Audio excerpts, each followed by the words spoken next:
Sa kapurihan at karangalan ng ating Panginoong Jesucristo, ang nawa ay maihandog ko sa pagtitipon natin ito para sa pagtuklas ko ng kanyang mga banal na salita. Brother Eli, ang tanong ko po ay 5. Pero nasa inyo na po ang pagsagot kung ilan ang sasagutin nyo kasi marami po kami magtatanong. Alam ko po yon. Bagitin ko na lang po. Isa, tama ba na hindi lahat ng nasusulat mula sa Genesis hanggang Revelation ay para sa lahat ng mga tao at sa lahat ng panahon? Kasi marami ang mga nangangaral ay itinuturing nilang para sa lahat ng mga tao at sa lahat ng panahon ang mga nasusulat sa Biblia. Pangalawa, bakit salungat ang salita ni Pablo sa salita ni Jesus sa Mateo 5:17 at 19? Ito ay tungkol sa kautusan. Na ang sabi ni Pablo ay ang kautusan, ang lumang tipan ay para lang sa nakaraan, hindi na para sa kasalukuyan. Subalit, iba ang nasusulat sa Mateo 5:17 hanggang 19 at sa ganun din sa Lucas. Kasi ang sinasabi po doon, huwag ninyong akalaing naparito ako upang pawalang bisa ang kautusan at ang mga aral ng mga propeta. Naparito ako hindi upang pawalang bisa, kundi para ipaliwanag at ganapin ang mga iyon. Tandaan ninyo, magwawakas ang langit at ang lupa, ngunit ang kaliglitang bahagi ng kautusan ay di mawawala ng bisa. Kaya sinumang magpawalang halaga kahit sa kaliglitang bahagi nito at magturo ng gayon sa mga tao ay ibibilang na pinakamababang sa kaharian ng Diyos. Ngunit ang gumanap ng kautusan at nagtuturo na tuparin, iyon ay ibibilang na dakila sa kaharian ng Diyos. At isa pa po, hindi ba ang banal na Biblia ay unang ipinadala ng Diyos sa mga Katolikong pari papunta sa Pilipinas? Bakit nagsarili ng kanilang Biblia na tiliwas sa Biblia ng Katoliko ang ibang relihiyon? Kanino sila kumuha ng kapahintulatan na magsarili ng Biblia? Sa tao po ba o sa Diyos? Isa pa po, di ba si Jesus ang tinutukoy sa Isaiah 9:6?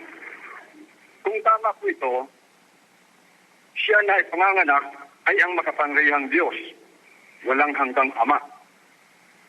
Bakit po pinalalagay ng iba na ang Ama at si Kristo ay hindi magkapareho?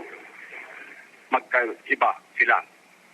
At ang panghuli po ay ito na. Tama po ba na ang tunay na iglesia ng Panginoong Jesucristo ay si Jesucristo mismo ang nagtayo at hindi ng sinumang tao?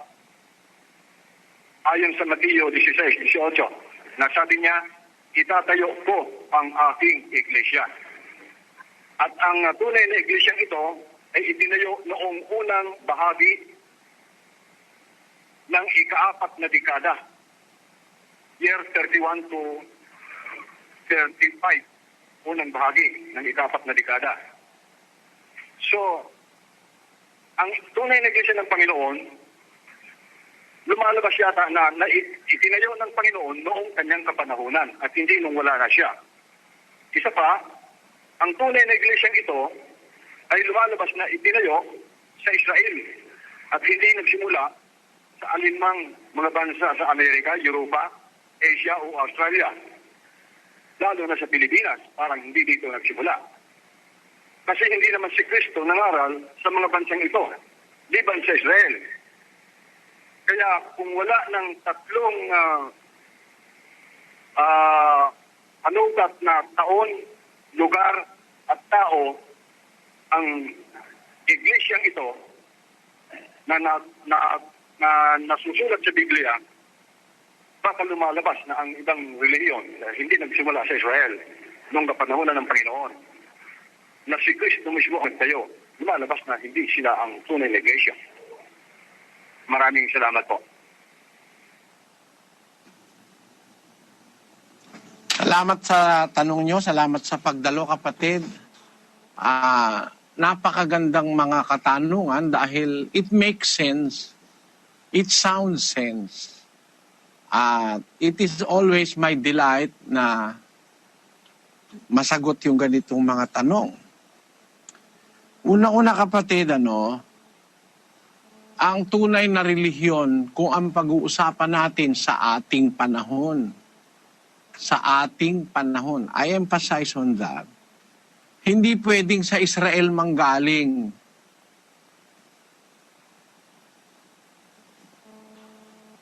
Sa ating panahon, pag ang iglesia o sa relihiyon sa Israel manggagaling, mali. Mali. Bakit? Kasi nung nasa lupa si Kristo, dahil sa nakita niya ang katigasan ng ulo ng Israelita, ng mga taga Jerusalem, mga taga-Israel, may sinabi si Kristo sa 21:43 ng Mateo. Kaya nga sinasabi ko sa inyo, aalisin sa inyo ang kaharian ng Diyos at ibibigay sa isang bansang nagkakabunga. Sinabi ni Kristo at hindi po siya nagbibiro. Sabi niya sa Israel, aalisin sa inyo ang kaharian ng Diyos. Yung paghahari ng Diyos, aalisin sa inyo. Ayun. Naniwala ba mga apostol na aalisin nga sa Israel ang kaharian o ang paghahari ng Diyos? Naniwala ba mga apostol? Basahin natin ang Gawa 1:6. Tinanong nga siya nila nang sila'y nangagkakatipon na nangagsasabi, Panginoon, isasauli mo baga ang kaharian sa Israel sa panahong ito? At sinabi niya sa kanila, hindi ukol sa inyo ang pagkaalam ng mga panahon o ng mga bahagi ng panahon na itinakda ng Ama sa kanyang sariling kapamahalaan. Ayan, sabi ni Kristo, sabi ng mga apostol, Panginoon, isosoli mo ba ang kaharian sa Israel sa panahong ito? Naniwala kasi sila, aalisin na talaga sa kanila eh. Kaya nga nawala sa Israel ang katotohanan eh, kapatid. Siguro baka hindi napapansin yan, baka hindi na ituro sa inyo yan, sa inyong relihiyon. Tinuturo ko sa inyo ngayon na ang sinabi ni Kristo sa kanyang hula, aalisin ang kaharian sa Israel. Yung paghahari ng Diyos. Gaya nung araw, hindi naman palaging nasa kanila yung totoo eh. Nung panahong nawala si Moises at pinagsamantalahan ng masasamang pastor ang Israel, nawala ang Diyos doon sa Israel. Basahin natin ang 2 Kronika 15:3. Ngayon nga, ang Israel ay malao ng walang Diyos na tunay at walang tagapagturong saserdote at walang kautusan. Noong panahon na yon, walang Diyos sa Israel, walang kautusan, walang tagapagturong saserdote. Sasabihin mo ba ngayon, totoo yung Israelita? Is it true that in Israel, kailangan manggaling lahat ng totoo? Na pagka sa Pilipinas na lang galing, hindi na totoo? Malipong deduction yon kapatid. Kasi may sinasabi sa Biblia, aalisin ang kaharian ng Diyos sa Israel at ibibigay sa isang bansang nagkakabunga. O pag sinabing isang bansa, may possibility mapunta sa Pilipinas dahil ang Pilipinas naman ay bansa eh. Bakit ako naniniwala may possibility? Kasi nasa Biblia ang Pilipinas, ang hula sa Pilipinas. Basahin natin ang Malakias 1:11. Sapagkat mula sa sinisikatan ng araw hanggang sa nilulubugan niyaon, magiging dakila ang aking pangalan sa mga hentil. At sa bawat dako ay paghahandugan ng kamangyan ang aking pangalan at ng dalisay na handog, sapagkat ang aking pangalan ay magiging dakila sa gitna ng mga hentil, sabi ng Panginoon ng mga hukbo. May possibility na nga sa Pilipinas sapagkat mula sa sinisikatan ng araw. Tayo naman nasa east tayo Hanggang sa nilulubugan niyaon, magiging dakila ang aking pangalan. Kaya, mag-aral ka kapatid, dito sa east, no? Walang lugar sa east kung saan ang mga tao naniniwala sa pangalan ng Diyos ng Israel. Sa East, sa Japan, ang pinaniniwalaan, hindi yung Diyos ng Israel. Marami doon, mga Buddhist. Sa iba-iba pang lugar dito sa East, sa Indonesia, hindi yung pangalan ng Diyos ng Israel ang pinapaniwalaan doon. Ang majority doon naniniwala sa ibang Diyos, hindi sa Diyos ng Israel. Kaya dito sa East, ang possibility, sa Pilipinas lang naman talagang very popular ang Biblia sa East eh. Di ba? Pagmasdan mo lahat ng halos ng bansa rito sa East, sa Far East, ang Pilipinas lang ang tumanggap ng Biblia eh. Maraming bansa rito sa atin, sa East, hindi tinatanggap ang Biblia. Iba ang gusto nilang aklat ng reliyon eh. Binibigay ko lang sa yung possibility. Ay, hindi ko pa naman sinasabi sa iyo yung talagang stand ko, no? I'm just trying to erase your deduction na pagka hindi sa Israel nanggaling, hindi na totoong reliyon. Ngayon, puntahan natin yung sinasabi mo, kapatid, na kailangan yung 3 lugar. Ngayon, hindi na pala valid yung Israel as lugar eh. Paano yun? Di ba hanap tayo ng ibang lugar? Di ba? Hindi na valid yung Israel. Inalis na ang kaharian ng Diyos doon eh. Ngayon, yung panahon, sabi mo na tayo ang iglesia mo, mga 3 hanggang 4 na dekada.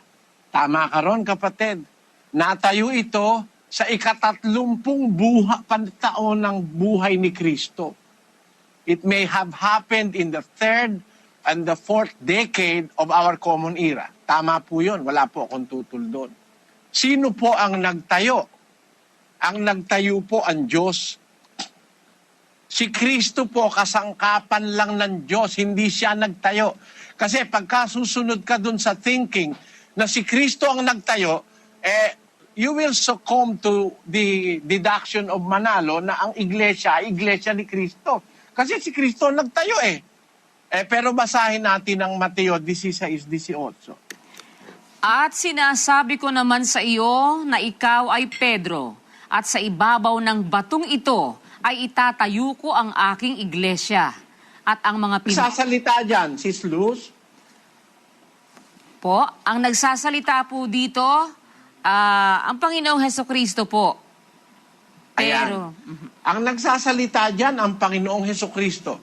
Sabi niya, sinasabi ko naman sa iyo, ikaw ay Pedro, sa ibabaw ng batong ito, itatayo ko ang aking iglesia.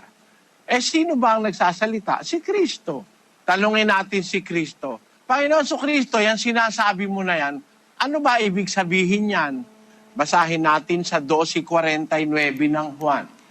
sapagkat ako'y hindi nagsasalita na mula sa aking sarili, kundi ang Ama na sa akin ay nagsugo, ay siyang nagbigay sa akin ng utos kung ano ang dapat kong sabihin at kung ano ang dapat kong salitain. Yung pala sinasabi ni Kristo, hindi naman niya pala sarili yun eh. Hindi naman niya pala sarili yun eh. Kung ano ang dapat kong sabihin, kung ano ang dapat kong salitain, ang Ama ang nagsugo sa akin para sabihin ko yung aking dapat sabihin at salitain. Meron ding ibig sabihin nito. Bakit? Hindi pala siya yung Ama. Kasi kung siya pala yung Ama, nonsense naman sabihin niya, hindi ako nagsasalita mula sa akin sarili. Saan ka kukuha ng logic nun para sabihin mo, ikaw na mismo yung Ama, niloloko mo ba kami? Ikaw pala yung Ama, sasabihin mo, hindi ka nagsasalita mula sa iyong sarili. Hindi ba ikaw yan? Hindi ba ikaw yan? You are pointing towards another. Ang logic, merong iba. Sino yon?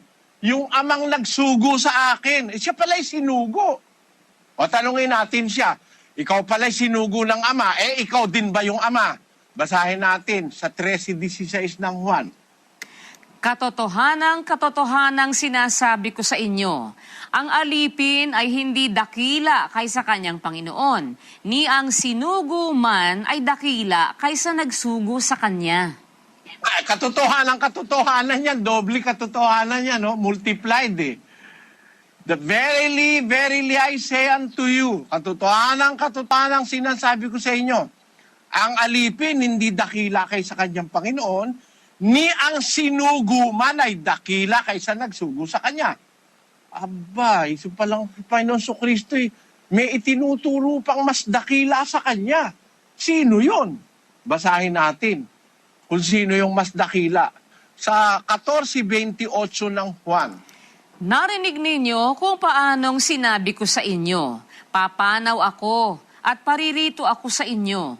Kung ako'y inyong iniibig, kayo'y mga gagalak, dahil sa ako'y pasa sa Ama, sapagkat ang Ama ay lalong dakila kaysa akin.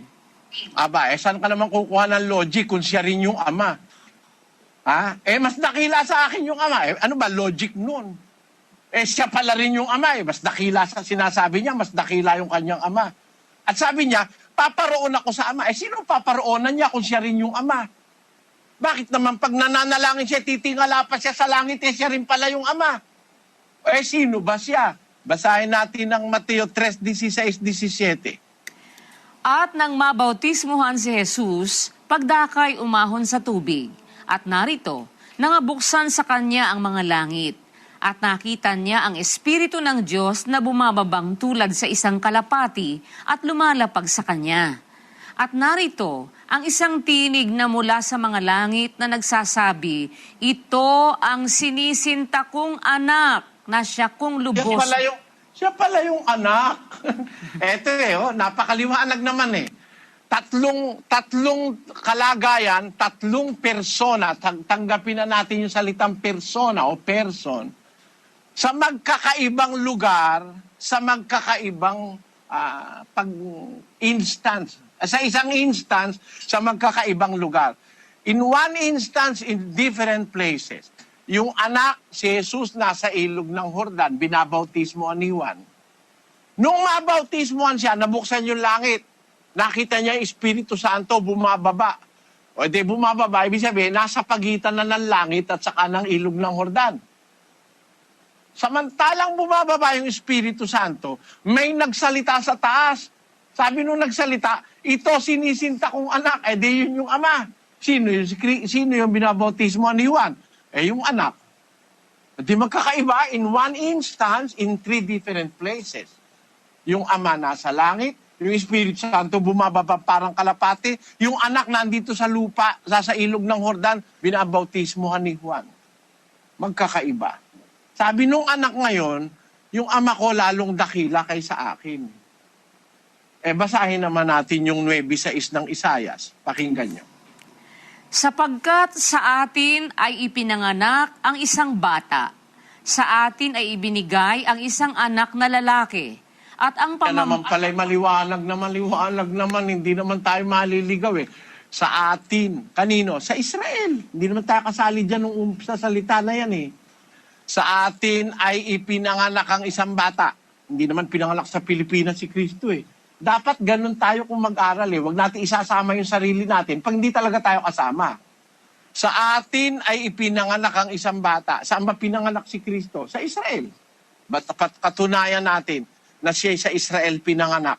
9:4-5. Hindi sa Davao para maniwala ka si Kibulo yung anak ng Diyos Eto, basahin natin sa 9:4-5 na Roma. Napawang mga Israelita na sa kanila ang pagkukupkop at ang kaluwalhatian at ang mga tipan at ang pagbibigay ng kautusan at ang paglilingkod sa Diyos at ang mga kapangakuan. Nasa kanila ang mga magulang at sa kanila mula ang Kristo ayon sa laman.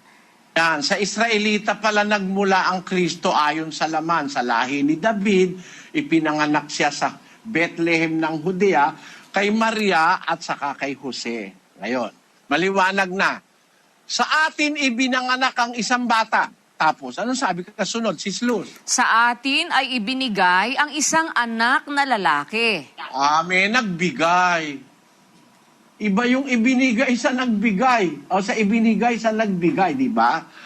Sa atin ay ibinigay ang isang anak na lalaki. At ang pamamahala, maaatang sa kanyang balikat. May mag-aatang. Alam ka namang, siya na yung nag-aatang, siya pa inatangan. May mag-aatang. Yung nag-aatang, mas mataas kaysa sa kanya yon. Sino yung nag-aatang? 22:22 ng Isayas. At ang katungkulan sa sangbahayan ni David ay iaatang ko sa kanyang balikat. at siya'y magbubukas at walang magsasara, at siya'y magsasara at walang magbubukas. Ayan. Ang mag-aatang pala ang Diyos. Ang sabi niya, ang katungkulan sa sambahayan ni David, iaatang ko sa kanyang balikat. Magbubukas siya, walang magsasara, magsasara siya, walang magbubukas. Ayun. So may nag-atang. Ang pamamahala maaatang sa kanyang balikat.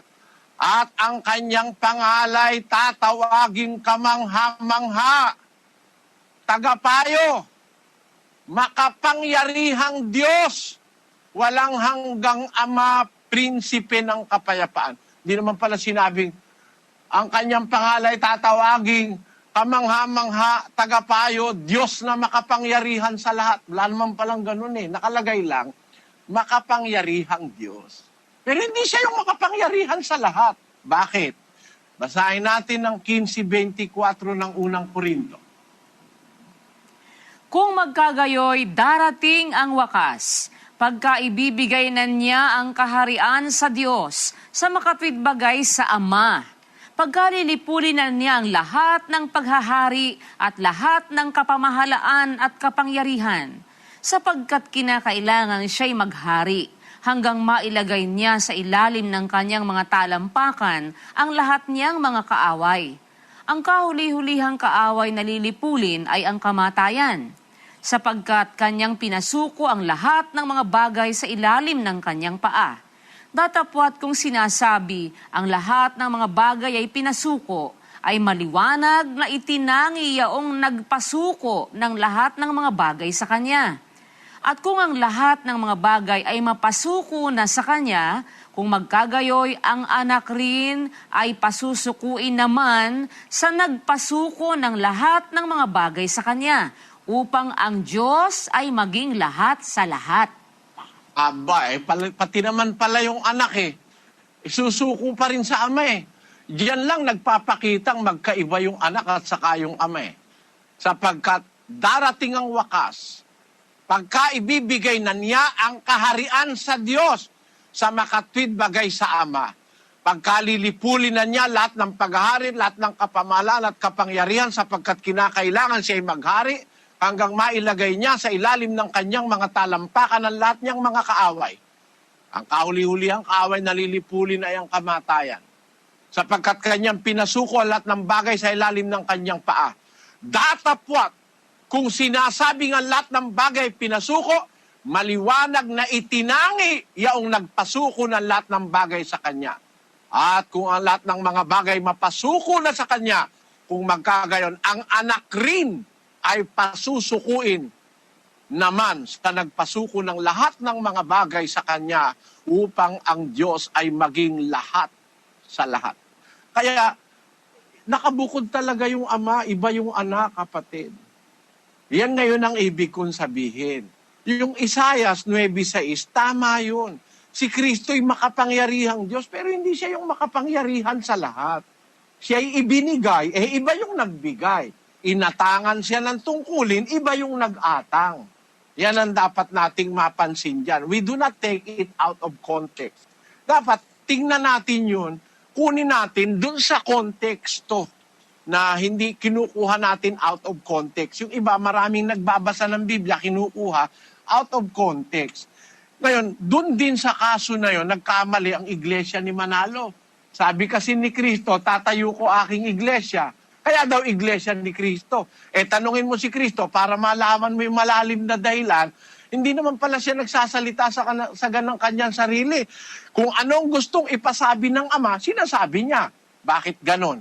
Hindi pa kasi siya pinanganganak sa laman, ganon na ang talagang mangyayari 18 ng Deuteronomio, ganito po ang sabi. Daniel, 18:18. Aking palilitawin sa kanila ang isang propeta sa gitna ng kanilang mga kapatid na gaya mo, at aking ilalagay ang aking mga salita sa bibig niya, at kanyang sasalitain sa kanila ang lahat ng aking iuutos sa kanya. Wala pa po sa pagkakatawan tao si Kristo, kausap ng Diyos si Moises. Sabi ng Diyos kay Moises, magpapalitaw ako ng isang propetang kagaya mo sa gitna ng iyong mga kapatid. ilalagay ko ang mga salita ko sa bibig niya ng propeta na yan. Ang sasalitain niya, lahat ng inyutos ko sa kanya. Sino po ba yung propeta na yan na sinabi ng Diyos kay Moises? Basahin natin ang paliwanag ni San Esteban sa gawa. Ni San Pedro. 3:22. Tidos.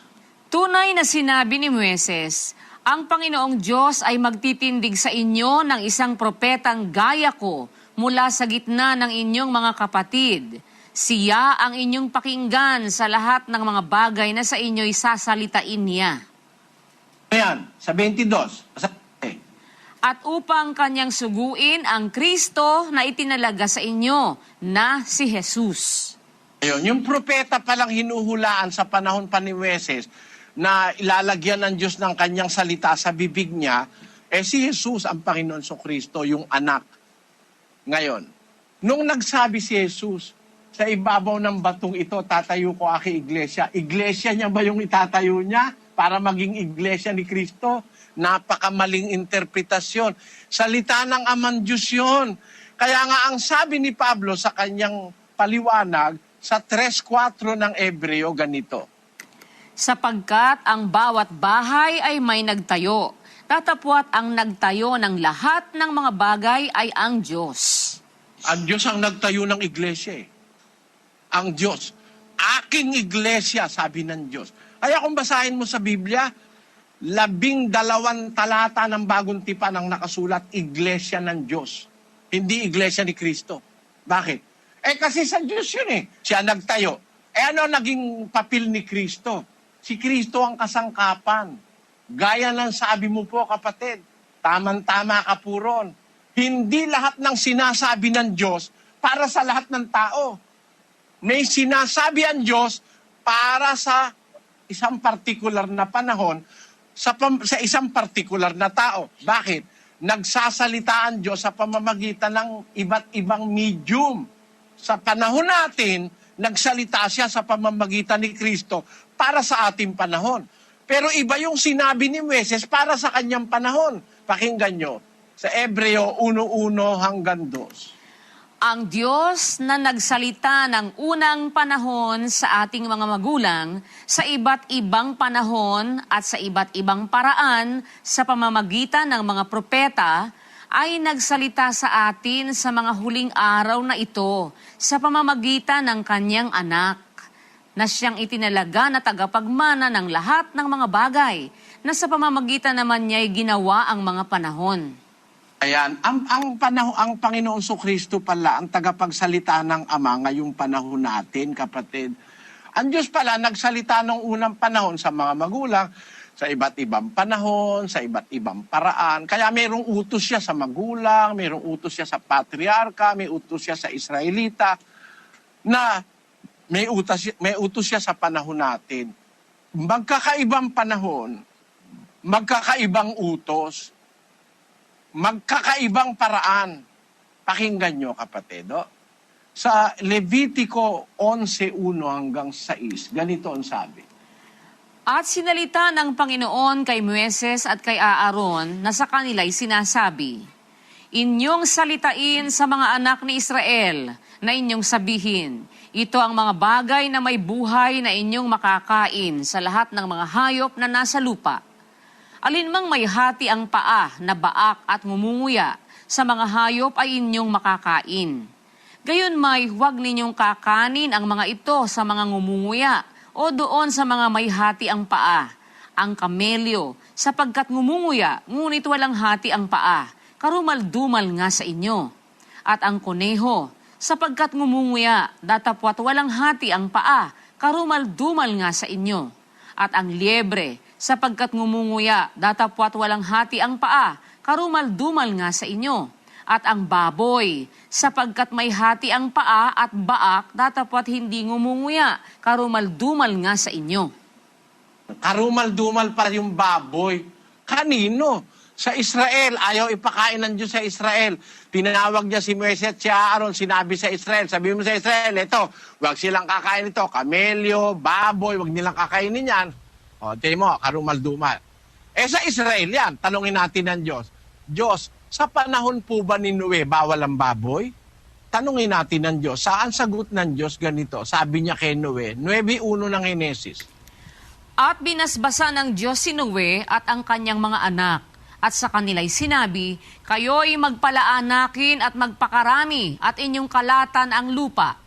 At ang takot sa inyo at sindak sa inyo ay mapapasa bawat hayop sa lupa at sa bawat ibon sa himpapawid, lahat ng umuusad sa lupa at lahat ng isda sa dagat ay ibinibigay sa inyong kamay.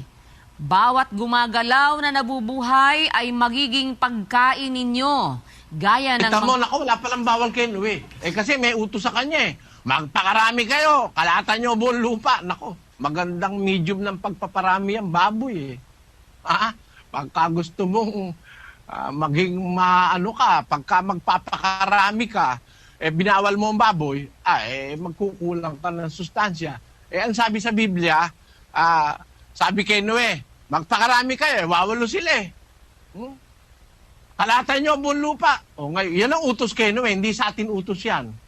Yung mga bumabasa ngayon yan, 4-4 ang asawa. Kaya ikaka-4 ang asawa ko, sabi ng Diyos, magpakarami. Aba, mali. Bakit? Ang inutusang magpakarami, yung taong banal, yung taong matwid, yung may takot sa Diyos. Ikaw na may lasenggot, babaerot, wala ka, irresponsable, magpapakarami ka. Lalo lang dadami yung mahihirapan sa mundo. Ang inutusang magpakarami, yung mga taong sumusunod sa Diyos. Kaya nga nilipol ng Diyos yung buong sanlibutan na walang natirang tao kundi wawalo.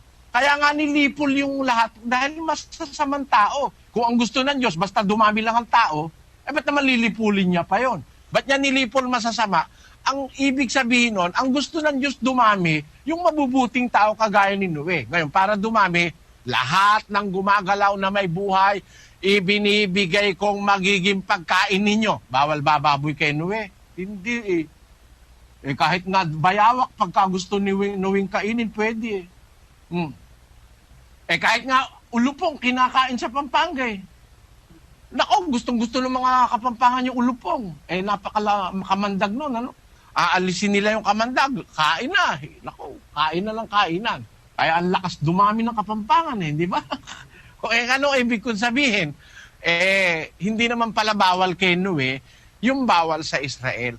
Kaya may panahong ito ang utos, may panahong ito ang utos, may panahong ito utos. Ngayon, pagdating ni Kristo, ano ang sabi ni Kristo sa Mateo 5:17-19? Huwag ninyong isiping ako'y naparito upang sirain ang kautusan o ang mga propeta. Ako'y naparito hindi upang sirain, kundi upang ganapin. Sapagkat katotohanang sinasabi ko sa inyo, hanggang sa mga wala ang langit at ang lupa, ang isang tuldok o isang kudlit sa anumang paraan ay hindi mawawala sa kautusan hanggang sa maganap ang lahat ng mga bagay.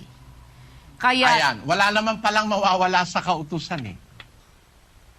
Kahit langit at lupa, mawala na yung isang kautusan, yung isang tuldok, isang kudlit, di mawawala sa kautusan hanggang sa maganap ang lahat ng bagay.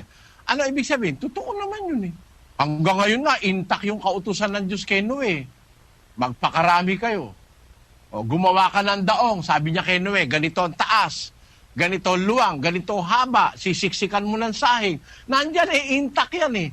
Yung 10 utos kay Moises, nandyan, di naman nawawala eh. Pero atin ba yon? Ang ibig ba sabihin hindi mo mawawala eh, pati tayo susunod doon. Ikaw ba'y makikigawa na rin ng daong, kapatid? Lahat ng utos ng Diyos hindi nawala, kahit kudlit, kahit tuldok, nandyan sa Biblia, nakalagay dyan. Pero hindi para ikaw ang sumunod. May kanya-kanyang panahon na susundin yan. O kagaya ni Kristo, sabi niya, huwag niyo isiping naparito ko para sirain ang kautusan. Naparito ko para, hindi para sirain, kundi para ganapin. Sabi naman ng saksi ng mga Sabadista, kaya si Kristo, sumunod ng 10 utos. Si Kristo nangiling ng Sabat. Tanga!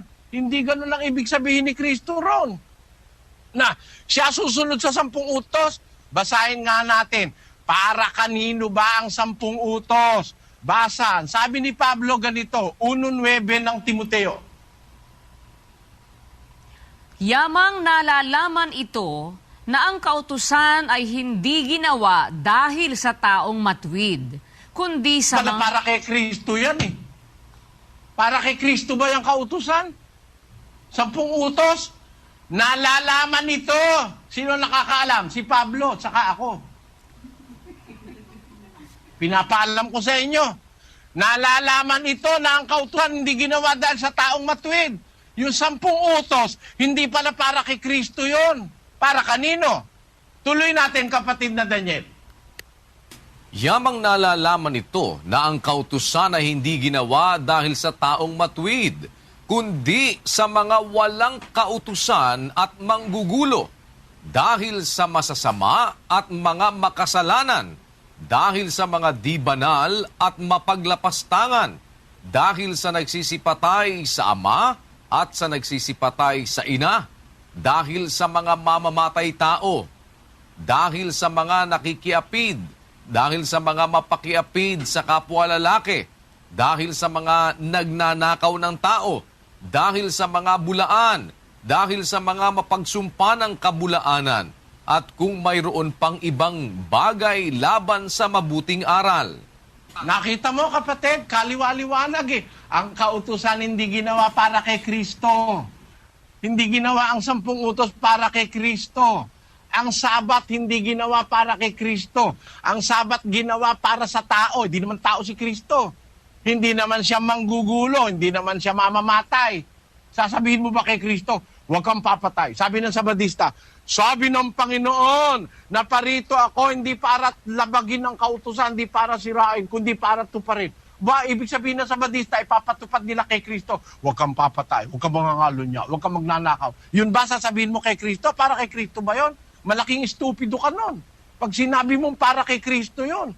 Sabi ni Pablo, nalalaman nito, ang kautusan di ginawa para sa mga taong matutuwid, hindi para kay Kristo, kundi sa mga walang kautusan, sa manggugulo, sa mamamatay tao. Doon ginawa ang kautusan. Ano ngayon ang ibig sabihin ni Kristo? Hindi ako naparito para sirain ang kautusan, kundi upang ganapin. Ano ibig sabihin niya? Susunod siya 10 utos? Ganun ba ibig niya sabihin? Basahin natin ang sabi niya. Sa Lucas 24, ito po ang sinasabi. Pakibasa mo, kapatid na Daniel, yung 44. At sinabi niya sa kanila, ito ang aking mga salitang sinabi ko sa inyo, nang ako'y sumasa inyo pa, na kinakailangang matupad ang lahat ng mga bagay na nangasusulat tungkol sa akin sa kautusan ni Moises, at sa mga propeta, at sa mga awit. Nantuto pa rin ni Kristo nung pumanahog siya sa lupa. Kailangang matupad ang lahat ng mga bagay na nasusulat tungkol sa akin. Ito'y mga exclusive na para kay Kristo, hindi para sa lahat. Siya lang ang tutupad nito. Kaya nga nung nasa krus na siya, sabi niya, Ama, consumatum est, naganap ko na ang lahat. Ibig niya sabihin doon sa krus, Father, mission accomplished. Natupad ko na lahat. Lahat ng pinapagawa mo, natupad ko na. Lahat ng nakasulat tungkol sa akin, tinupad ko. Anong katunayan? Hebreo 10:7. Nang magkagayoy, sinabi ko, narito, ako'y pumarito sa balumbo ng aklat ay nasusulat tungkol sa akin, upang gawin, O Diyos, ang iyong kalooban. Ayan, lahat ng nakalagay sa balumbo ng aklat, nakasulat tungkol sa akin, gagawin ko ang iyong kalooban. Kaya sabi dun sa awit, binutasan nila ang aking kamay at ang aking paa. Kay Kristo yun, hinapak nila ang aking kasuotan, pinagsapalaran. Pinaligiran ako ng mga manggagawa ng masama, ng mga aso. Pinatay nila si Kristo. Binutas ang paa at kamay. Kanino tutupad nun? Taga-Betis? Magpapapako ka rin sa cross? Bobo! Si Kristo may gagawa nun, hindi ikaw. Naman itong mga taga-Betis na ito, pati sila nakikigawa. Si Kristo may katungkulan nun. Dinala niya ang ating kasalanan sa ibabaw ng kahoy. Ba't ka naman nagpapapako? Tutubusin mo ba kami sa aming kasalanan? Ikaw lang, katakot-takot din ang kasalanan dahil sa bungero ka, gago ka. Tinanin yung ginagawa ng mga tao. Hindi mo kasi alam kung ano yung gagawin mo Alamin mo yung gagawin mo. Hindi naman para sa'yo yun. Para kay Kristo yun. Na ipanganak siya, ilalagay siya sa isang pasabsaban. Mapupunta siya sa Ehipto. Ba't mapupunta? Ipapapatay pala ni Herodes. Kaya mula sa Ehipto, tinawag ko aking anak. Lahat nung nakasulat sa kanya, mga hula, mga gagampanan, natupad na kay Kristo. Kaya sabi niya, naparito ako hindi para sirain ang kautusan, kundi para tuparin. Bakit? May utos din ng Diyos para sa kanya nang siya'y pumunta rito sa lupa. Pero hindi ibig sabihin, sa kanya sinasabi yung, huwag kang papatay, huwag kang mangangalo niya, huwag kang magnanakaw, how dare you? Bakit ano pagkakilala mo kay Kristo? Hindi naman masamang tao si Kristo eh. Yan ang pagkuha ng etimolohiya, ng sintido ng Biblia, kapatid. Ano po ang ibig kong sabihin sa'yo, ano? Ang sinasabi mo sa akin tama na ang tunay na iglesia, merong nagtayo. Ang nagtayo ang Diyos. Ginawang kasangkapan si Kristo ay sinugo. Ang Diyos kasi gumagawa by medium. Kagaya halimbawa, nung gawin niya yung langit at lupa, siya ba mismo ang nagkukutkut doon? Makapangyarihan nga siya sa lahat eh. Nung lagyan niya ng bundok, siya ba mismo nagkutkut ng bundok para maging bundok yon? 103 ng awit. Pakinggan mo ang sinasabi, kapatid. Niya ginawa ang lupa. 104:30. Iyong sinusugo ang iyong espiritu, sila'y nangalala lang, at iyong binabago ang balat ng lupa. Ganyan ang Diyos, kapatid. Hindi naman siya kailangan siyang bumaba, siya pumunta para yung bundok tapalan niyang gano'n, inti-intiin niyang gano'n. Sinusugo niya ang espiritu at nalalalang sila. Binabago niya ang balat ng lupa. Ganon kapangyarihan ng Diyos. Pwede siyang nandun lang sa isang lugar at sinugo niya yung espiritu niya para baguhin yung itsura ng Mount Mayon. Para gawin niyang ganun yung itsura ng Mount Fujiyama sa Japan. Sinusugo niya ang espiritu, binabago niya ang anyo ng lupa. Ganon din naman, nung ang Panginoon Kristo'y sinugo niya para itayo niya ang iglesia, ginawa niyang kasangkapan ng Panginoon Kristo. Pakinggan mo, kapatid, sa 6:12 ng Zacarias, ganito nakasulat. At salitain mo sa kanya na sabihin, ganito ang salita ng Panginoon ng mga hukbo na nagsasabi, narito, ang lalaki na ang pangalay sanga, at siya'y sisibol sa kanyang dako, at itatayo niya ang templo ng Panginoon.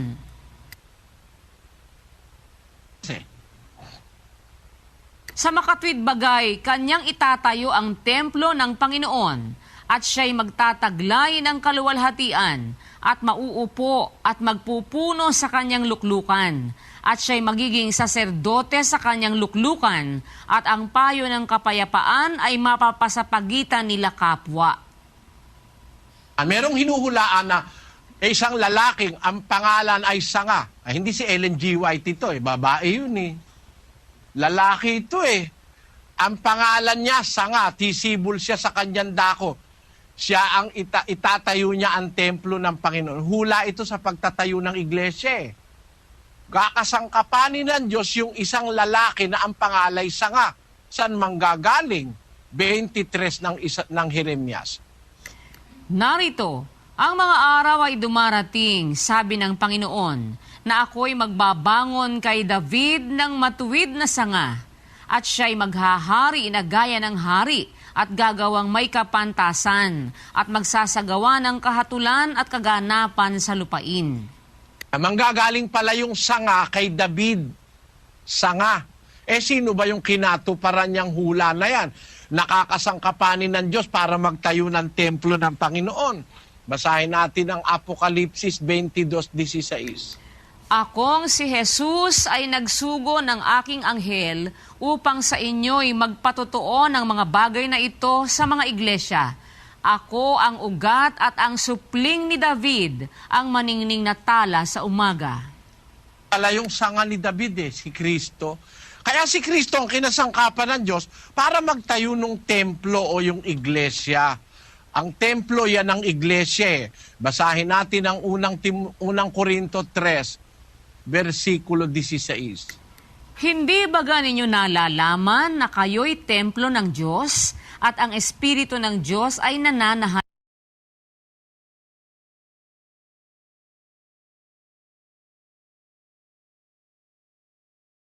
Diyos ay nananahan sa inyo?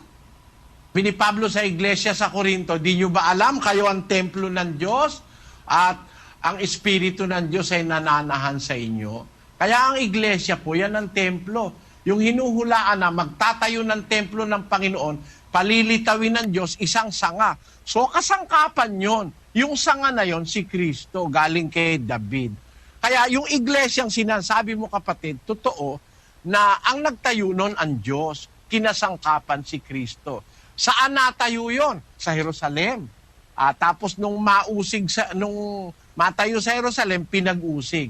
Ngayon, nung dumating na ang Panginoon Kristo, nung bago na siya pumanik sa langit, meron siyang sinabing isang bagay sa mga apostol. Aalisin sa inyong kaharian, ibibigay sa isang bansang nagkakabunga.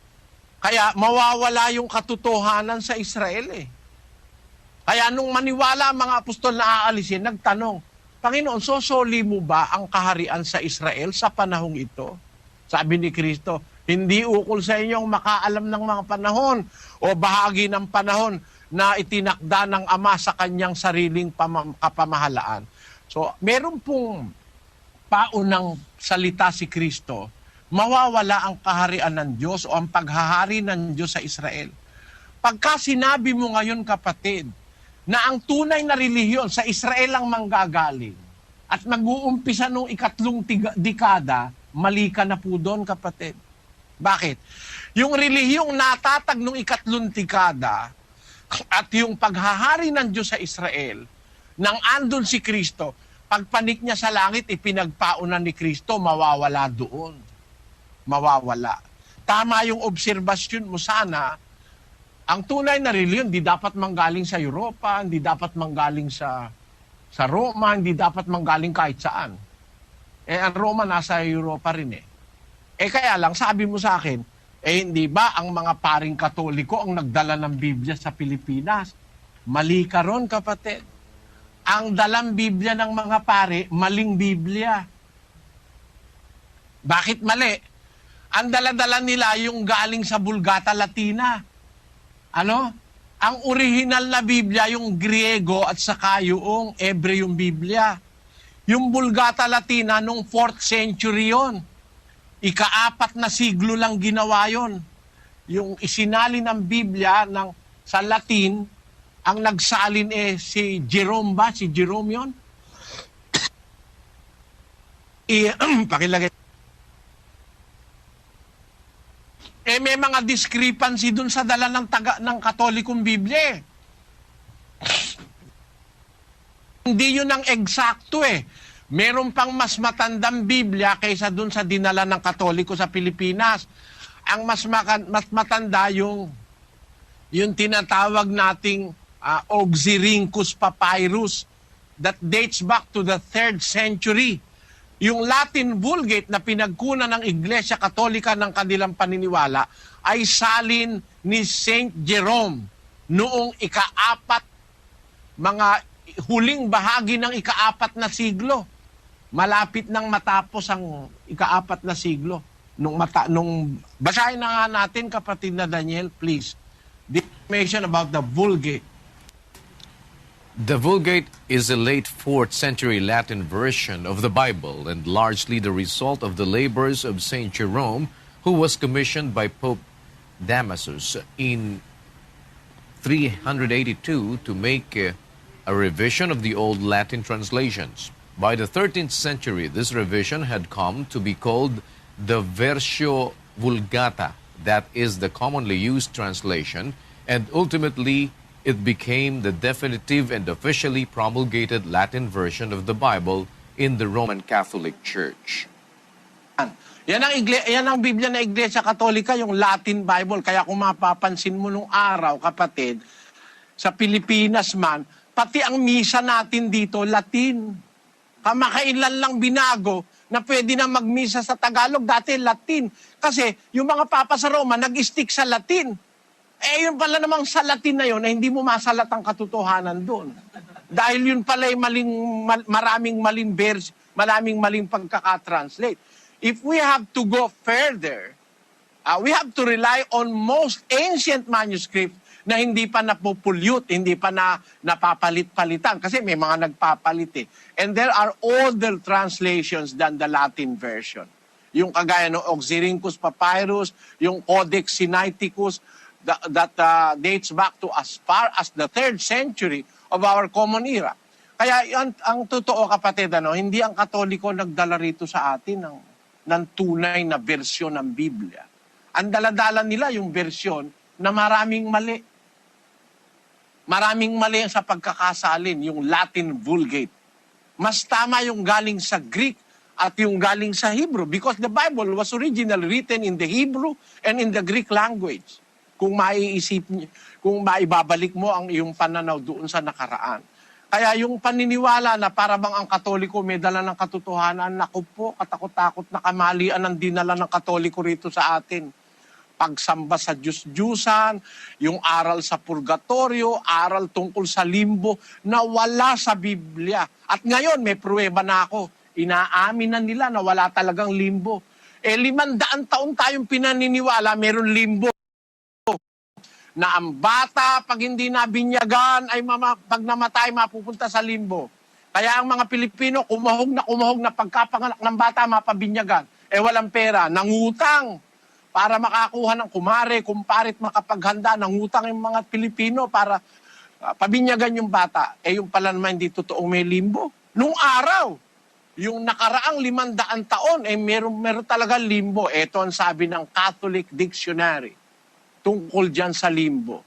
Pakibasa mo nga kapatid na Daniel, yung mga highlighted portions at para hindi matagal. Catholic theology distinguishes two kinds of limbo. The limbo of the fathers, limbus patrum, was the place where the saints of the Old Testament remained until Christ's coming and redemption of the world. The limbo of infants, limbus infantium, is the permanent state of those who die in original sin but are innocent of any personal guilt. Regarding the limbo of infants, it is an article of the Catholic faith that those who die without baptism and for whom the want of baptism has not been supplied in some other way cannot enter heaven. This is the teaching. Ang paniwala ng Papa.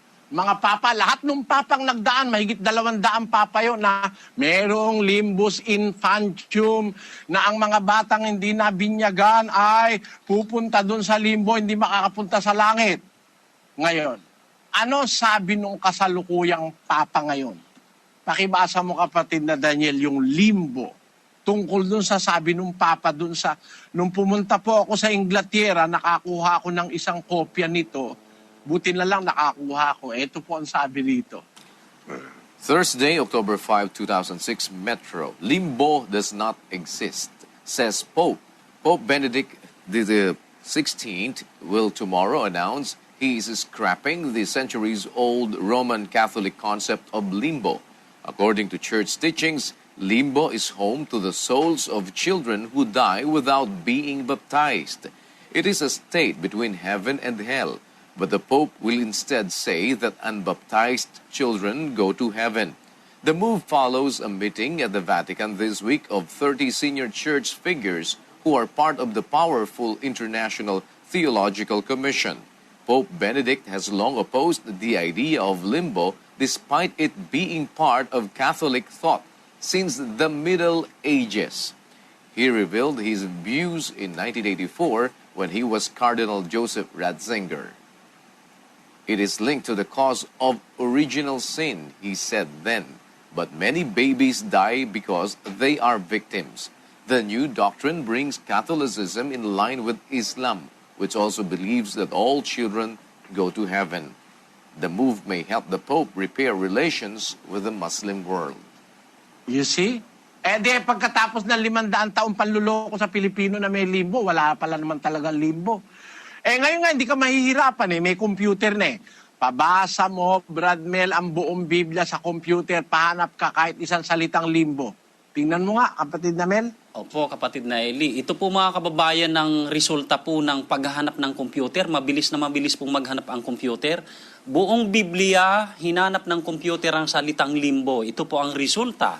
Sabi po dito ng computer, searching for limbo in Bible version, Douay Rheims version, Bibliang Katoliko po ito. Books, Genesis to Revelation, result, no word or phrase found. Wala pala kahit isang salitang limbo sa Biblia, sa Bibliang Katoliko, ha? Diyan sa Bibliang Katoliko. Pahanap mo nga yung pipino, Brad Mel. Opo, yung pipino po, ito po ang resulta ng paghahanap po ng computer sa Bibliang Katoliko rin po. Ito po agad ang sabi ng computer, searching for pipino in Bible version, Bibliang Katoliko, books, Genesis hanggang Apokalipsis, result, one word or phrase found. Ibasa mo nga, Sis Luz, kung ano yung salitang nagsasabing may pipino sa Biblia. Opo, yan po ay nasa bilang 11.5 sa Bibliang Katoliko. Sino kaya ang makapagbibigay sa atin ng lamangkati? Naalaala natin ang isdang kinakain nating walang bayad sa Ehipto at ang mga pipino, mga milon, mga sibuyas at mga bawang. Bakit ang pipino nasa Biblia? Kasi totoong may pipino eh. Bakit walang limbo? Kasi hindi naman totoo yun eh. Yun lang ang ibig kong sabihin, kapatid. Buti pa yung pipino at bawang nasa Biblia eh. Magsarap na kombinasyon yun. Yung pipino, hiwa-hiwain mo. Magdikdik ka ng bawang, lagyan mo ng suka. Naku, masarap na merienda yun. Maganda pa sa kalusugan yun. Panlinis pa yun ng katawan. Yung pipino at bawang, lagyan mo rin ng sibuyas kung gusto mo. Nasa Biblia naman yun eh. Pero wag mong lalagyan ng limbo.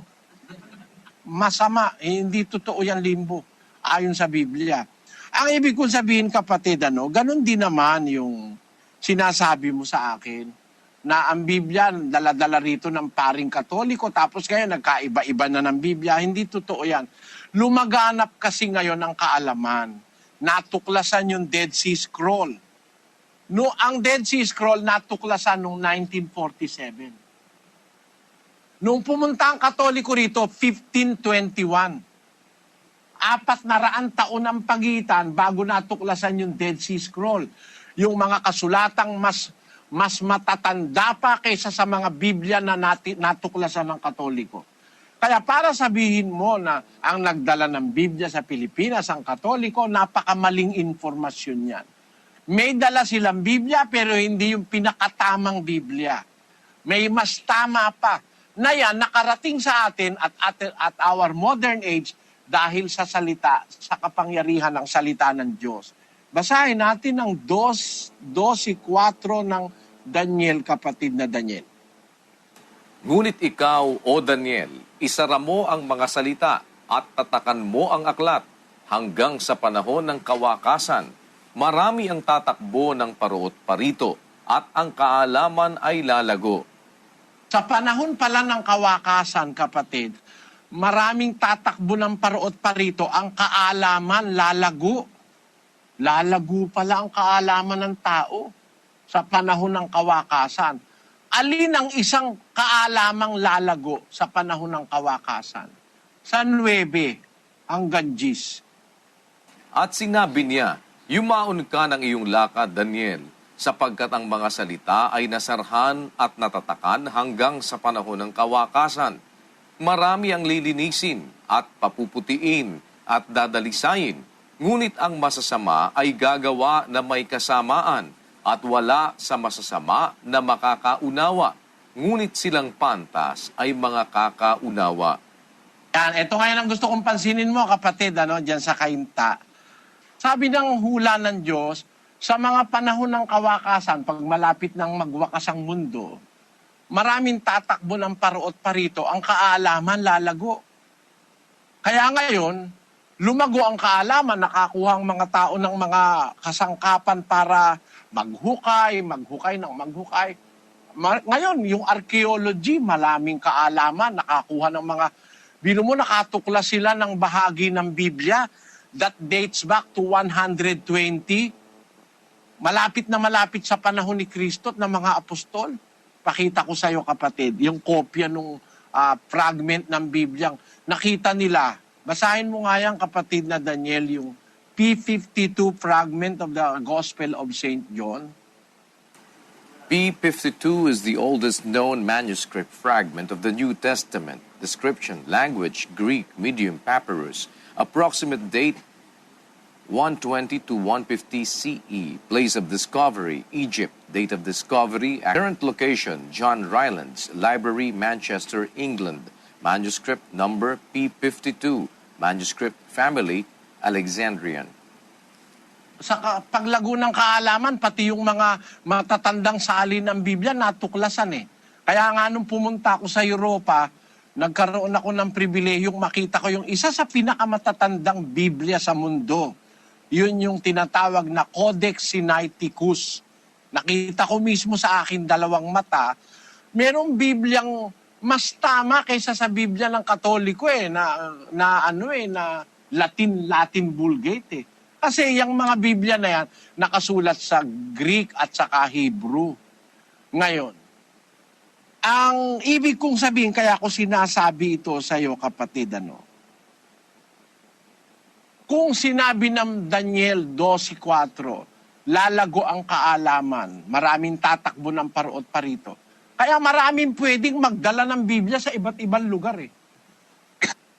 Ang mundo ngayon, lumalaganap ang Biblia eh. Pati yung mga matatandang salin ng Biblia, pwede mo nang makuha sa internet eh.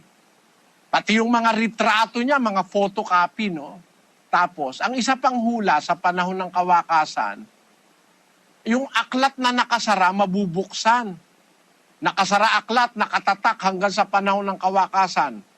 Walang masama na makakaunawa, datapot silang mga pantas makakaunawa. Sabi nung binasa natin kanina sa 12 Gs. Pakiulit mo nga yung kapatid na Daniel. Marami ang lilinisin at papuputiin at dadalisayin, ngunit ang masasama ay gagawa na may kasamaan at wala sa masasama na makakaunawa, ngunit silang pantas ay mga kakaunawa. Nasabi dyan sa hula, mga pantas na mga kakaunawa. Alin na maunawa? Yung nakasarang aklat na nakatatak. Ibig sabihin, kung kanino matupad dyan, may makakaunawa yun ng aral ng Diyos na nakasara sa Biblia. Eh hindi kailangang ang isang relihiyon mag-umpisa doon sa Jerusalem nung 3 dekada o 4 na dekada. Hindi kailangan doon nag-umpisa. Pwedeng magkaroon ng panibagong umpisa. Bakit? Pwedeng mangyari sa panahon ng kawakasan na may makakaunawa ng salita ng Diyos. Nakita mo? Pwedeng mangyari yan sa panahon ng kawakasan. Ang katunayan, na sa panahon ng kawakasan, malayong-malayo sa panahon ng ating Panginoong Hesus, malayo sa panahon ng mga apostol, pwedeng maunawaan sa panahon ng kawakasan, yung nakasarang Biblia, may katunayan ba tayo niyan sa Biblia, kapatid? O, pakinggan mo ha. Sa isang talata ng Isayas, 52, Gs at 15. Hinubda ng Panginoon ang kanyang banal na bisig sa harap ng mga mata ng lahat na bansa at makikita ng lahat na wakas ng lupa ang pagliligtas ng ating Diyos. Gayon siya magwiwisik sa maraming bansa.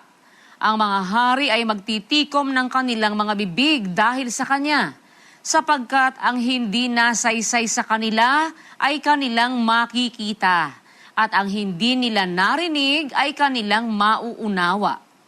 Kailangan bang lahat ay mag-umpisa sa Jerusalem? Ha? Hindi eh. Pwedeng magwisik ang Diyos sa mga bansa. At pag nagwisik siya, yung kanyang hindi nila nakita, mauunawa nila, yung hindi nila narinig, kanilang makikita. Anong katunayan? Pinatunayan ni San Pablo yan eh. 15:20 ng Roma. Aking nilayon na maipangaral ang Ebanghelyo, hindi doon sa napagbalitaan na kay Kristo, upang huwag akong magtayo sa ibabaw ng pinagsaligan ng iba, kundi gaya ng nasusulat, makakakita silang mga hindi dinatna ng mga balita tungkol sa Kanya, at silang hindi nakakapakinig ay mga kakatalastas. Hula talaga yan sa Biblia. Hindi dinatna ng balita, makakakita. at silang hindi nakapakinig, makakatalastas. Pwede ba ngayong manggaling sa Pilipinas? Ay, meron ng posibilidad, kapatid. Sa Pilipinas, di naman natin nakita si Kristo eh. Di nga natin narinig mga apostol eh. Pero may hula, makakakita silang hindi dinatnan ng balita tungkol sa kanya. Walang personal na apostol na nakarating sa Pilipinas. Walang personal na Kristong nangaral. Pero may hula, ang hindi nakapakinig, makakatalastas.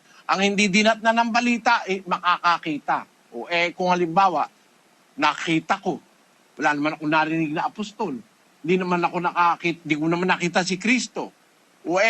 Kung makita ko naman yung nakita ng mga apostol, ano naman ang sabi ni Kristo? Pakinggan mo sa Lucas. Ang sabi niya sa 10:23 ganito. At paglingon sa mga alagad ay sinabi niya ng bukod, mapapalad ang mga matang nakakakita ng mga bagay na inyong nangakikita. Yung nakita ng mga apostol, may mga iba pang matang makakakita noon. At pwedeng yung makakita, yung hindi dinatnan ng balita, hindi narating ng mga apostol, pwedeng makakita. Kung sabihin ko sa iyo, nakakita ako, kapatid, maliwanag naman ang mata ko na, babasa ko naman yung Biblia.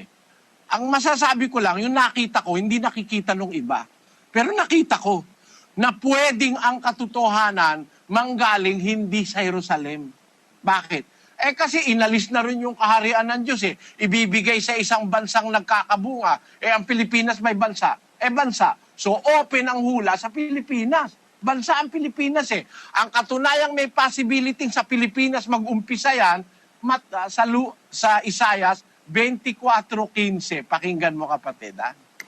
Kaya't luwalhatiin ninyo ang Panginoon sa silanganan, sa makatuwid bagay ang pangalan ng Panginoon, ng Diyos ng Israel, sa mga pulo ng dagat.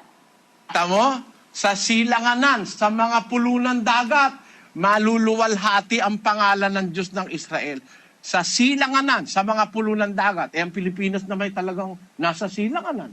Ang Pilipinas na may mga pulo ng dagat. Kaya nga Philippine Islands ang pangalan ng ating original na pangalan ng bansa natin eh. Philippine Islands, Las Islas Filipinas. Sabi nga ni Rizal, Perla del Mar de Oriente. Nasa talagang Oriente tayo, nasa silanganan. May hula kay Isaias eh. May mga luluwalhati sa pangalan ng Panginoon sa silanganan, sa mga pulo ng dagat. Kaya pag sinabi mo, hindi pwedeng manggaling sa Pilipinas, ang sagot ko sa iyo, pwede, ayon sa mga hula ng Biblia. Sana naunawaan mo sagot ko, kapatid. Salamat sa pagdalo.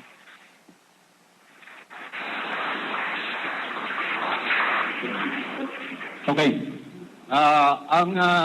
Ang papansin ko lang, kasi nga magkaiba ang ginagamit ng Biblia, ng Katoliko at ng ibang relihiyon, ay isang bagay pa na ang pinagsabihan ng Panginoon. Ang sabi ng Panginoon kay Apostol Simon Pedro, ano man ang ipahintulot mo sa lupa, ipahintulot sa langit. Ano man pagbawal mo sa lupa, pagbabawal sa langit. Now, yung mga bagay na pagbabawal at ipahintulot ay wala nasusulat sa Biblia. No? Walang nasusulat sa Biblia. Pero mayroon talagang ipahintulot at ipagbabawal. Ngayon, si Apostol Simon Pedro ang pinagbilinan niyan. At kung sino ang kanyang pagsalinan, yun ay may kapahintulutan ni Kristo. Kaya ang iniisip ko, kaninong kumuha ng kapahintulutan at kautusan ang ibang mga nagtayo ng mga iglesia na hindi naman sila nakausap ni Kristo. Yun na po lamang, Brother Eli. At maraming salamat. Ganito, kapatid, ang masasabi ko ganito, babasahin ko yung talatang ibinigay mo sa Bibliang ginagamit mo. Kasi yung Bibliang ginagamit mo, kasi Bibliang Katoliko yan eh. Siyempre, isinalin yan na papabor sa Katoliko. Pero kung titignan mo yan doon sa original na pinanggalingan, halimbawa, kagaya ng Mateo 16:19, halimbawa, nakasulat yan sa Hebrew. Kung titignan mo sa Hebrew, ang malapit na pagkakasalin dyan Yung bagong Tagalog ngayon, yung bagong ang Biblia. Tingnan natin yan sa Hebrew, ganito nakasulat dito. Yung ang bagong ang Biblia. Opo, sa Mateo 16:19, ang bagong ang Biblia. Ibibigay ko sa iyo ang mga susi ng kaharian ng langit, at anumang iyong talian sa lupa ay tatalian sa langit, at anumang iyong kalagan sa lupa ay kakalagan sa langit. Meron sinasabi diyan kay Pedro ang Panginoong Jesus, ang tatalian mo sa lupa, tatalian sa langit. Ang kakalagan mo sa lupa, kakalagan sa langit. Yan ang nakasulat sa orihinal. Tatalian sa lupa, tatalian sa langit. Hindi kagaya nung nakasulat sa magandang balita Biblia, ang ipagbawal mo sa lupa, ipagbabawal sa langit. Hindi pwedeng magbawal si Pedro, kapatid. Bawal yun. Hindi pwede siyang magbawal. Temo ang sabi ni San Juan, ha? Apokalipsis 22:18-19. Aking sinasaksihan sa bawat taong nakikinig sa mga salita ng hula ng aklat na ito. Kung ang sino man ay magdagdag sa mga ito, ay daragdagan siya ng Diyos ng mga salot na nakasulat sa aklat na ito. At kung ang sino man ay mag-alis sa mga salita ng aklat ng hulang ito, ay aalisin ng Diyos ang kanyang bahagi sa punong kahoy ng buhay at sa bayang banal na nangakasulat sa aklat na ito. Mali yung salin sa Biblia binabasa mo, mali eh. Kasi sabi kay Pedro doon sa Biblia sinasabi nabasa mo, ang ipagbawal mo sa lupa, pagbabawal sa langit. Bakit? Si Pedro pa yung mataas pa sa Diyos na susunod ang Diyos sa kanya. Bawal nga magdagdagan at bawal nga bawasan niyang sinasabi ng Diyos eh. 12:32 ng Deuteronomio. Kung anong bagay ang iniuutos ko sa iyo ay siya mong isasagawa. Huwag mong dadagdagan ni babawasan. Bawal dagdagan, bawal bawasan. Ibig mo sabihin, kulang pa yung pinagbawal ng Diyos, kulang pa. Para si Pedro na may magbawal ngayon. Kaya maling translation niyang binabasa mo, kapatid. Na ang ipagbawal mo sa lupa, ipagbabawal sa langit. Si Pedro ba ang absolute authority? Na pati ang Diyos susunod kay Pedro? Maling interpretasyon, maling paliwanag ng Iglesia Katolika. Ang nakalagay dyan, ang tatalian mo sa lupa, ang tatalian sa langit. Kakalagan mo sa lupa, kakalagan sa langit. Tali at kalagyan binigay kay Pedro ang karapatan. At hindi lang siya binigyan yan, pati yung ibang apostol. Basahin natin ang 18. Katotohanang sinasabi ko sa inyo na ang lahat ng mga bagay na inyong talian sa lupa ay tinatalian sa langit. At ang lahat ng mga bagay na inyong kalagan sa lupa ay kinakalagan sa langit. Ayan. Hindi naman kay Pedro lang binigay yan Binigay din yan doon sa ibang apostol Nang bigyan sila ng Espiritu Santo, lahat ng ang mga bagay na inyong, hindi si Pedro lang, kalagan sa lupa, kakalagan sa langit, ang talian nyo sa lupa, tatalian sa langit. Ngayon, ang tanong, sabi mo, wala yan sa Biblia, yung mga yan na salita na yan. Nasa Biblia yan kung alin yung tatalian ni Pedro, natatalian din sa langit. Ang guide ang Biblia Kaya nga sabi ni Kristo, sundin ang kalooban mo kung paano sa langit, gayon sa lupa. Susunod lang si Pedro doon sa kalooban ng Diyos sa langit. Pag kayo na sinusunod niya, pag itinali niya sa lupa, tatalian din sa langit. Kasi sumunod siya sa kagustuhan ng langit Sa langit nang gagaling ang authority, kapatid. Halimbawa, ano ba yung tatalian? Meron ba talagang tinatalian sa lupa na kinikilala naman ng Diyos pagka tinalian mo sa lupa? Pakinggan mo. 7:2 ng Roma.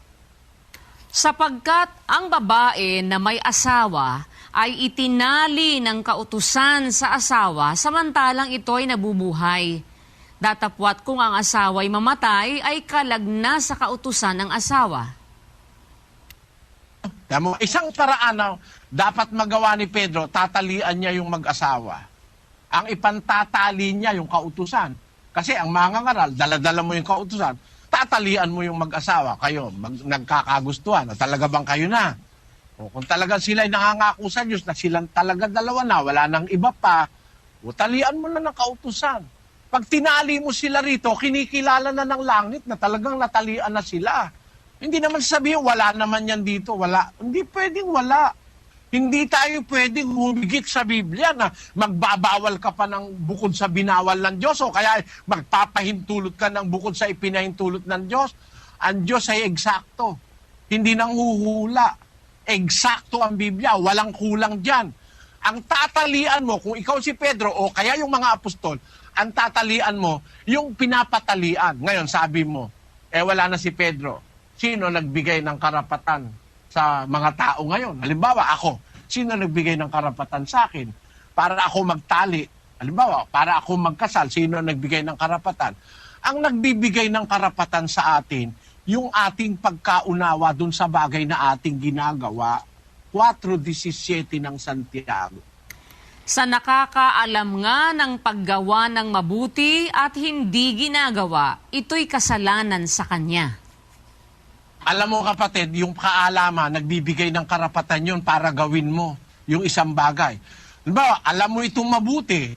Halimbawa, ako, alam ko yung aral, mabuti. Ba't ako nangangaral? Alam kong mabuti yun eh. Alam kong mabuti yung pangangaral, kaya nangangaral ako. Ba't ka nangangaral? Kasi walang nangangaral nung pinangangaral ko eh. Puro tarantado itong napapagkita ko eh. Puro manluloko, puro pera hinihingi sa tao eh. Puro kanya-kanya silang interpretasyon eh. Nakita ko sa Biblia yung ganun. Yung nakita ko naman, hindi naman pwedeng basta sabihin lang na i-ignore yung, Soriano, wala namang kwenta yung nakita mo eh. Wala palang kwenta, ba't hindi ka lumaban ng diskusyon? Subukan natin. Ha? Wala palang kwenta eh. O kagaya ng mga naninira sa atin sa talikuran, nakakaharap ba yan sa diskusyon? Pag humarap sa diskusyon, napapahiya lang eh. Bakit? May nakita ako, hindi nila nakita.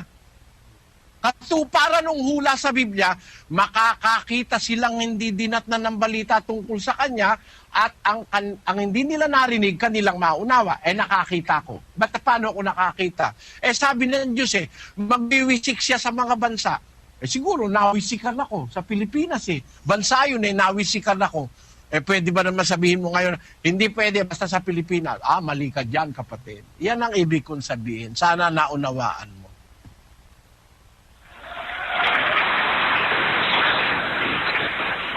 Salamat po, Brother Eli. At higit sa lahat, salamat sa Panginoong Diyos. Sa iyo, kapatid, salamat sa Diyos, salamat sa iyo. Pagpalain ka nawa ng Panginoon. Sana samahan ka ng Diyos. Nanyayaan kita sa indoctrination kung pwede.